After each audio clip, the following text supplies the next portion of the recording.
Phubbing, how it affects our daily lives. So, phubbing. We've all been there. You probably just haven't heard the word coined before. And imagine that you're having coffee, potentially having dinner with a friend, or worse, your significant other. And they pull out their phone right over your second course of meal.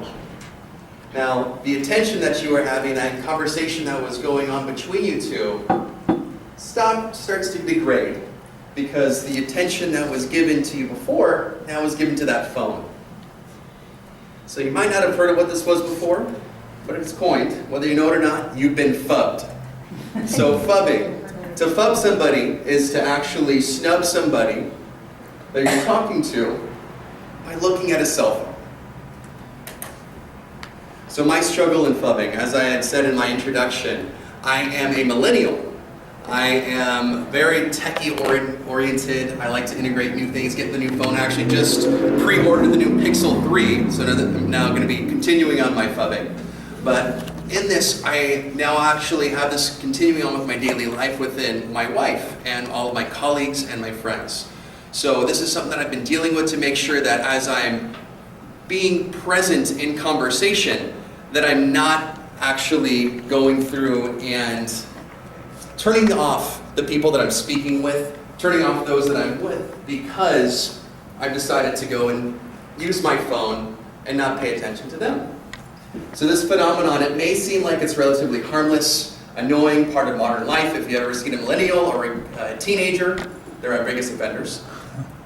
Everyone's just sitting around on their phone. You're at dinner, you're at the bar, gosh, you may be even at the movies, and you're on the phone. So research is actually finding that this may be hurting our relationships. Surprising, right?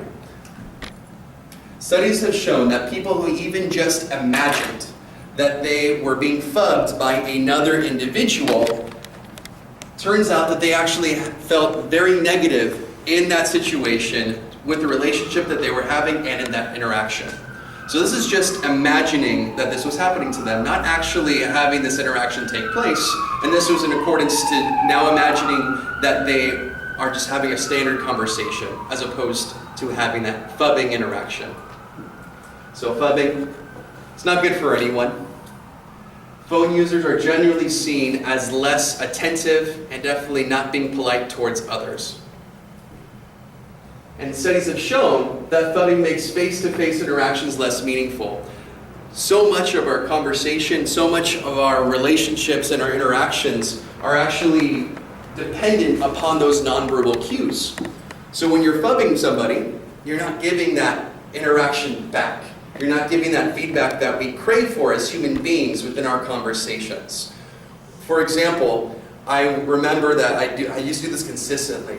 With me and my wife, we'd be speaking, and I'd get an email, I'd start going on my phone, 3 minutes go by, and she'd say, Jay, have you listened to the past 3 minutes of what we've actually been speaking about? You haven't been listening to me. I would go back, and I'd go and actually repeat back pretty much verbatim of what she had said for the past 3 minutes of all the important pieces, covered it all, but then she'd just go, you weren't listening, you don't understand me. So I know we've all been there. But just because I was actually understanding, in my mind, what she was thinking, what I thought was important, in her mind, and what was important to her, we didn't connect. She did not have that verbal feedback where she felt that I was making her feel important, understood, and being able to have that connection that you should have with your spouse or a friend. But in this case, my spouse, so I was doing something very bad. So 2 separate recent studies found that when spouses phub each other, they're more likely to experience depression and lower marital satisfaction. So this is in, of course, the spouse relationship, but it goes for all relationships too.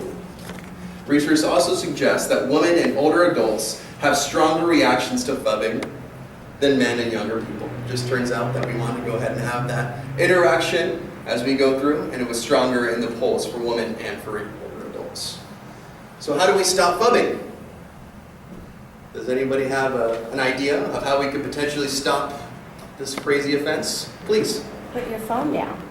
There we go. Turn Simply it off. turn it off. Put your phone down. Not We're that done. hard. We're ended. Even We're a over. millennial could do that. Absolutely right. Well, you think they could, right? You think we could, but sometimes it's going through. So if you're a chronic scrubber, creating and following strict technology rules can help form new habits.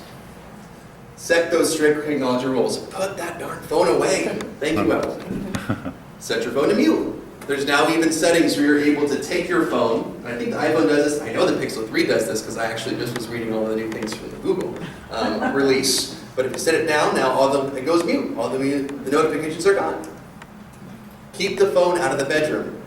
This is something big that we implemented in my household, and this was to be able to not have us both just sitting there for an hour before bed as we're in the same bed talking, not even talking to each other, just going back and scrolling through Instagram and Facebook and everything together. And then before we knew it, not only are we not getting as great sleep, but now we're connecting, bonding, and talking and decompressing with our day. Do not disturb within certain hours. This is something that I actually did recently that has helped me quite a bit in just controlling my morning and setting do not disturb from the hours of 9 o'clock to 7 o'clock. It's stopped me from receiving all those little incantations, little notifications that are coming up and popping up and just demanding your attention. So that helps me control my day and I don't even think about it, I'm not tempted. So attention-based practices like mindfulness may also help retrain our attention capacity. So being mindful of those around us. Practicing to go ahead and be mindful, being present in all of our interactions and our social situations, and learning to really relish being unplugged. So this is how great you are when you're present. This is me and my lovely wife, Lauren. And some of you got to meet her on our horseback ride over the weekend. And I went a month off work, completely unplugged. Well, pretty completely unplugged. But this is in Qatar, Montenegro. And my phone was on airplane mode, completely gone. So thank you so much. Appreciate y'all.